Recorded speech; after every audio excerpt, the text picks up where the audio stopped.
Tehnica de spargere a nucilor prin metoda înmuierii în apă circulă foarte mult pe rețelele de socializare și am considerat că a sosit momentul să împărtășesc cu voi opinia mea.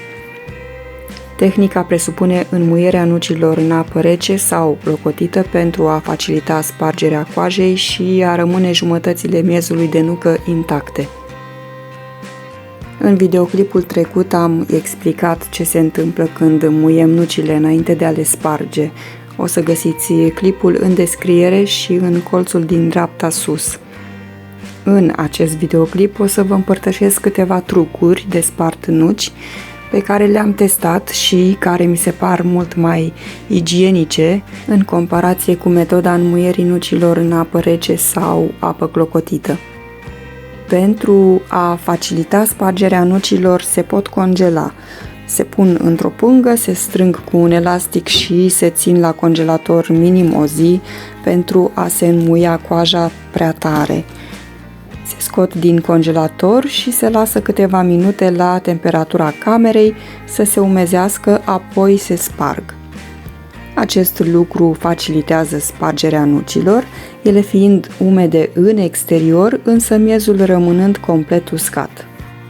Pentru a facilita împrăștierea cojilor în momentul ciocănirii, nucile se pot sparge într-un prosop sau o pungă. Acest lucru împiedică răspândirea cojilor în toate direcțiile și previne accidentarea la ochi. Dacă ciocanul e prea mare sau prea greu, este posibil ca nucile să se sfărâme, de aceea este bine ca ciocanul să fie mai mic și mai ușor. Folosirea unui spărgător de nuci facilitează operația de spargere și curățare, miezul rămânând cât mai întreg. Folosirea vârfului unui cuțit neascuțit pentru a scoate miezul de nucă. Această metodă presupune o atenție foarte mare pentru a evita accidentările. Nucile sunt de mai multe feluri, mici, mijlocii, mari, cu coajă groasă, potrivit de groasă și subțire.